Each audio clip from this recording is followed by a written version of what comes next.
जंतर मंतर येथील विद्यार्थ्यांवरील लाठीमारीच्या निषेधार्थ सलगरेत तिरंगा रॅली. विद्यार्थ्यांच्या न्यायासाठी नागरिकांची एकजूट. दिल्लीतील जंतर मंतर येथे विद्यार्थ्यांवर झालेल्या कथित लाठीमारीच्या निषेधार्थ सलगरे येथील सर्व नागरिकांच्या वतीने तिरंगा रॅलीचे आयोजन करण्यात आले. चलो एकजुटीने देशासाठी, विद्यार्थ्यांच्या न्यायासाठी हा संदेश देत नागरिकांनी मोठ्या संख्येने रॅलीत सहभाग नोंदवला. हातात तिरंगा ध्वज घेऊन काढण्यात आलेल्या या रॅली दरम्यान भारत माता की जय, वंदे मातरम अशा देशभक्तीपर घोषणांनी परिसरात दणाणून गेला. तसेच आंदोलनादरम्यान भाजप हटाव अशा घोषणाही देण्यात आल्या.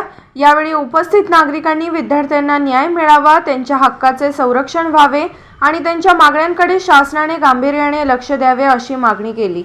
विद्यार्थ्यांच्या न्यायासाठी सर्वांनी एकजुटीने लढण्याचा निर्धारही यावेळी व्यक्त करण्यात आला. Bureau report, SS news Marathi, Salgare.